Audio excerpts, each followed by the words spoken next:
Good morning, everybody. Hey, you're listening to the Warm Up Podcast.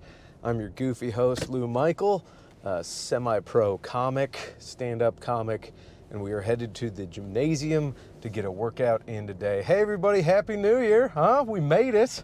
Look at that, huh? You guys feeling good? I'm feeling okay. I was damn near burnout near the end of last year, so I took a good 2 weeks off, and we're back. Look at that, huh? Hope you guys and gals and anything in between had a great new year. I hope you're doing the new year, new me attitude. I'm trying. I don't know. I've seen a giant wave of hope. I think the kids might call it hopium or like good vibes trying to enter in 2024. Unfortunately, I hate to be the cynic.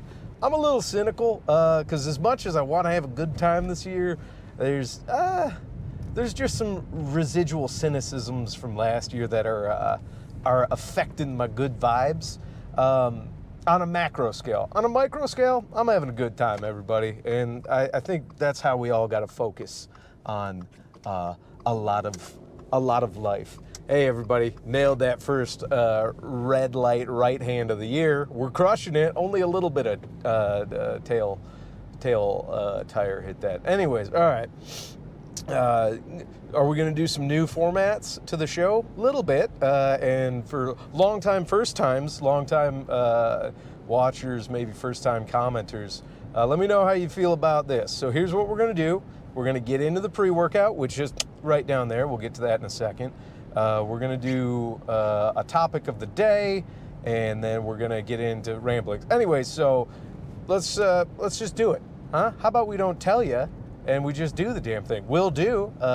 First step, ended last year with a pre-workout. A buddy got me an energy drink that really turned some heads, and it was called Pussy Energy, and it was from the Netherlands. We did finally figure out it's from the Netherlands, and I was scolded because evidently that's not Northern Europe. It's, I guess, part of the western side of Europe, even though it's north of some other European countries. So I guess fuck me. I don't know geography, but I do. Huh? It's north of something. We're all somebody's kids. We're still kids. Anyways, so ended last year by having pussy in a can. I found this Christmas shopping. Now, to start 2024, I'm going to put some balls in my mouth. And my old school tabletop gaming friends or video gamers from computer gaming days of LAN parties might remember balls. And this is a sugar-free balls, so down the hatch.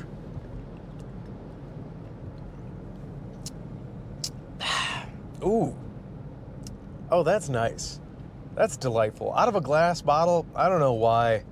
Cold beverage out of a glass bottle automatically gets like a +2 to just refreshing and niceness. So I'll say this, everybody. Balls on my mouth for the pre-workout. Oh, it's nice. It's kind of like a Sprite. Got like a lemony lime. Not bad. I think it is only like maybe 100 milligrams of caffeine. So again, as a standalone pre-workout, if I'm feeling peppy, 100 milligrams might be enough. I may supplement it with some more when I get there. But anyways, sugar-free balls, not bad. No, don't think it would be my go-to pre-workout anytime soon. But I'm going to give it 4 sit-ups out of 5. Would pre-workout again. Good flavor, maybe a good just kind of, I don't know. I think it serves its purpose in the gaming world. If you're tabletop gaming or video gaming, perhaps you'd like a sugar-free balls in your mouth. So nice. All right. Next topic I want to get into. A little bit of talking. This podcast is something else, isn't it? You might notice that there is a winter storm around me. Luckily, there's a pocket going on right now. But a couple of years ago, during the pandemic, I had a little video and podcasting project I called Loaded for Bear. If any of you were fans of that, Red, thank you for being here. Hey, ma'am. And one of the things I covered, just burping through this, well, I'll tell you what, that balls comes back. The balls comes back with a vengeance. But something speaking of my road dog comic buddies or open mic comic buddies, or anybody who just drives in inclement weather, so that should be a lot of us. If you're driving, first of all, in the winter, check the weather, and just for preparedness, I think you should always know your weekly forecast. But I've been stuck in blizzards twice in my life now in my car because of going to do stand-up comedy shows. Never for an open mic, but regardless, no show is really worth that. First of all, got stuck and I missed the show anyway, so that sucks. And secondly, I don't have enough time to go into it, but one of the blizzards was one of that huge one back in 2019 that ripped through the middle of the country, and it killed a lot of people. And we were on the road, me and another comic, when that happened, got stuck in it. It's a Dante's Inferno style of hell of a story. But my point being is, like, it was terrifying, and nothing's worth it. You know, when you really zoom out, if it can kill you to go do something in comedy, or where you're driving for a leisure activity, or even a business move, I don't know. You guys can piece it together. But I will say this: if you have to drive in a blizzard, or you still want to, which, again, I've driven through bullshit before and made it. So if you're gonna do it, be basic prepared. And I do have my my tote in the back of my car, my survival tote from the Loaded for Bears days. What? Still prepping, depressed and prepping. Doesn't make sense, but we do it anyway. But for winter survival, always, when I get in the car, always have a bottle of water. That's just, I think in life, you should always just have a bottle of water with you. But always have water. Some people say, you know, prep for staying in your car for a while, so have food, and that's fine if you want to. That's more of a creature comfort, because we all know you can live without food for a few weeks. If you're stuck in your car for a few weeks, if you're stuck in a blizzard on a freeway for a few weeks, something's gone way wrong. If you're going out, off road, yeah, sure, pack food. But my main thing is you got to have water, and you have something to stay warm when the power or the gas goes out in your car. So I tell everybody this: go to your local big box store, your Walmarts, your Meijer, something like that. Go to the camping section. They have emergency thermal blankets and ponchos for like less than $2 each, something around there. Get a couple of those, put them in your cars, right? And one of the main reasons is if you're driving with like a regular layer on, you don't have like Arctic clothing.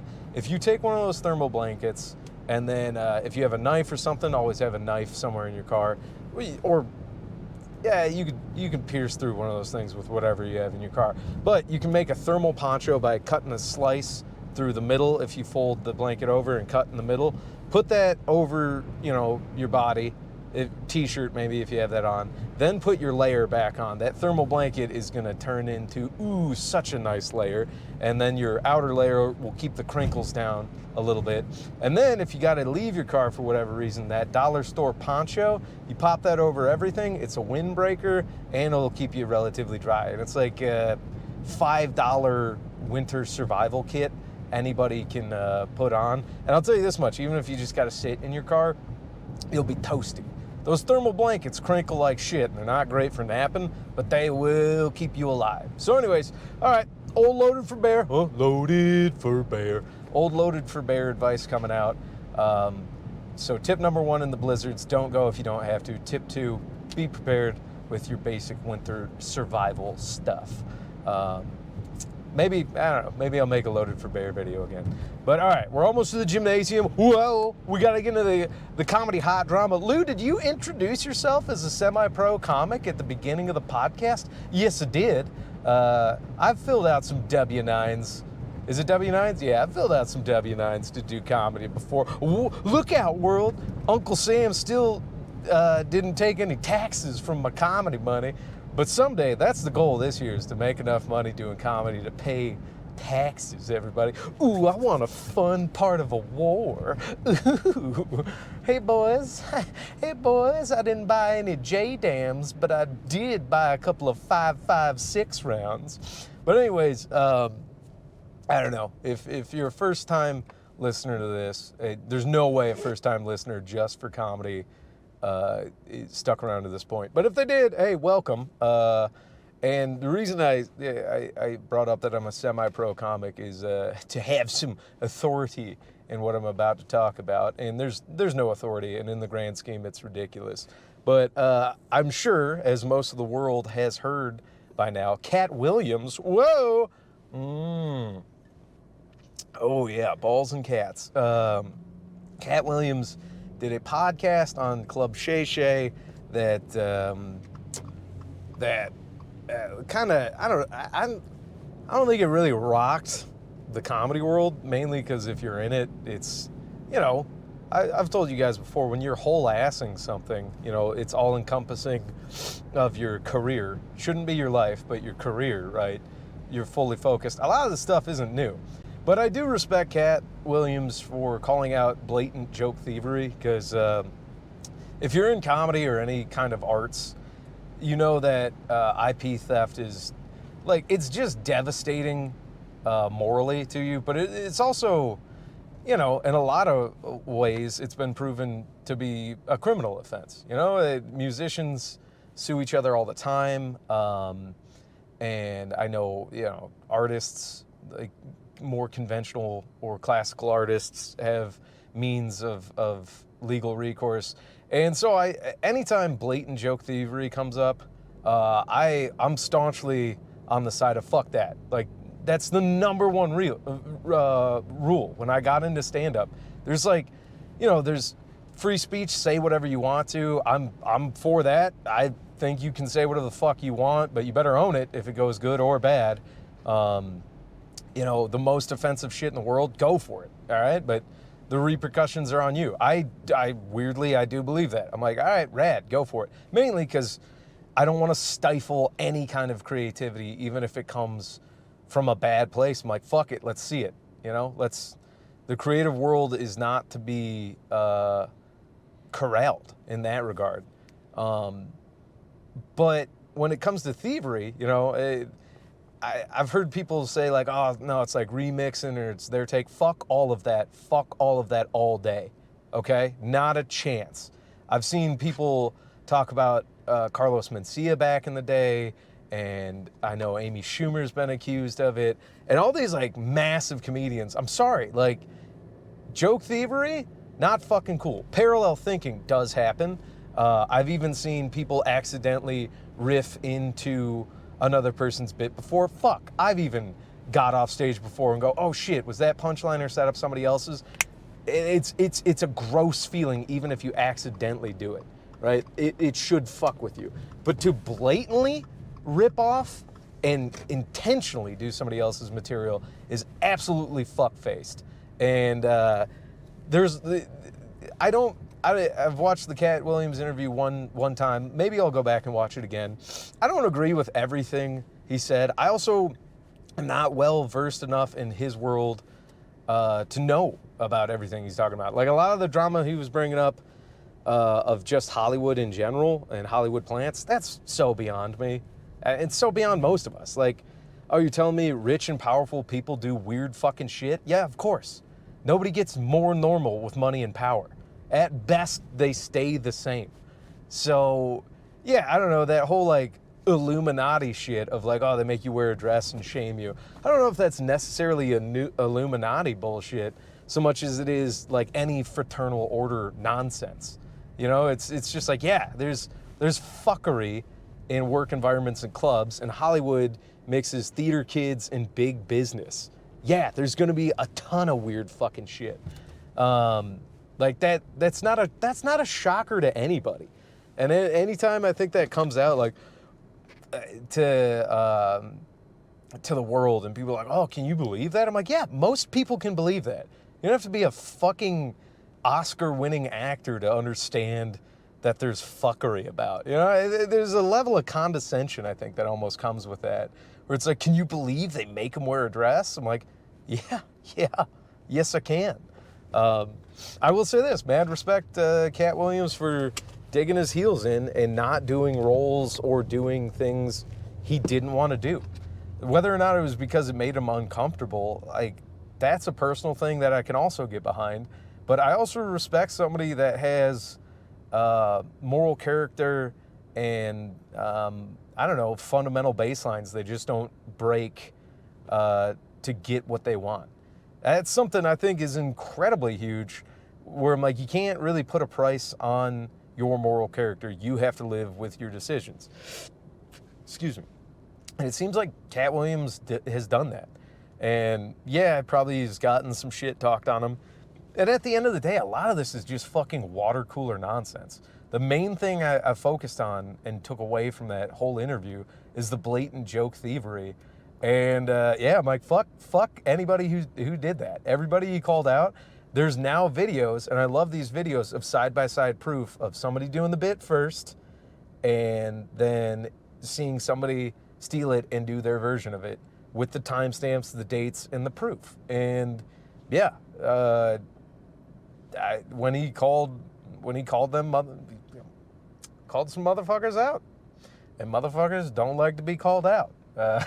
It's uncomfortable when you're called the fuck out. So anyways, I don't know, that's my 2 cents on it. As somebody who's in the fucking thick of weirdly being at open mic level to like headlining one-nighters and working clubs, like, it's just a weird slog in F-tier showbiz. But I'm like, whatever, most of it doesn't matter. Great. Literally, like, the one thing that keeps my head out of my ass, and I hope it does, is like trying to practice gratitude. I was talking with a buddy last night at an open mic that it's like, yeah, we get to do this. That fucking rules. And if you get to make money doing this or have any kind of success down the line, that fucking rules. Doesn't mean that it's not a job at times that doesn't suck ass. A job's a job, man. Everybody's got parts of their job that suck ass, even when it's their dream job. But I mean, most people don't get to do their dream job. So if you get to do your dream job, yeah, parts of it are going to suck ass. I'll tell you right now, most of it right now kind of sucks ass. But I'm like, it also fucking rules. Even if it's just 51% rules to 49% sucks fucking ass. It's still majority rules, baby. So anyways, I don't know. I'm not going to turn this into a comedy drama podcast at all, but the zeitgeist around this, you know, that week one of the new year, like, oh my God, all this drama. I love it, man. The changing of the seasons and the changing of the years. It's just that human psyche, like, I gotta fucking let some shit out or do something extreme. And yeah, this one didn't disappoint. So anyways, I don't know. That was my 2 cents on the matter. Don't steal fucking jokes. All right? Writing's tough, but it's a lot of fun and rewarding. And if somebody steals your jokes, get a glass bottle of balls.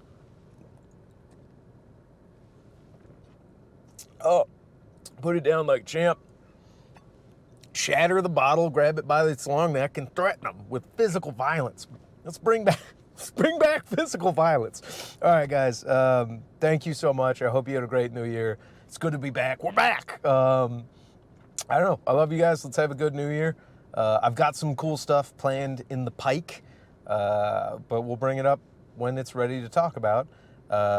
Final thoughts and the warm-up song, first warm-up song of the new year. I watched Dave Chappelle's Dreamer. I got opinions, but it doesn't matter. Parts of it resonated with me, and parts of it I was like, all right. But I will say this. Dave Chappelle ends the special with the song that is our warm-up song today. It's, I believe, Aloe Black. I'm bad at names. Aloe Black, The Man. And it's such a funny song because it can be super inspiring, and like if you just get swept up into it, it fucking rules, where you're like, I am the man. Just sing it to yourself. It's a good motivational hype up song for the gymnasium. But also, lest we never forget Daniel Tosh's hilarious bit where he puts on the noise canceling headphones playing The Man by Aloe Black as he's walking a girl in through a protest outside of Planned Parenthood to get an abortion. It's an amazing sketch. If you haven't seen it, watch it. Get swept up into the song, and at face value, get hype from being the man. And you can be the man no matter you're lady or anything in between. It's a figurative statement. Figuratively, we all got dick and balls that can be pushed in and punched. So anyways, it's the man. You're the man. Let's have fun. Let's have a good new year. All right, bye everybody. That's the podcast. One more podcast, 2024. The man. We're all the man. All right, bye everybody. Bye. Okay, bye.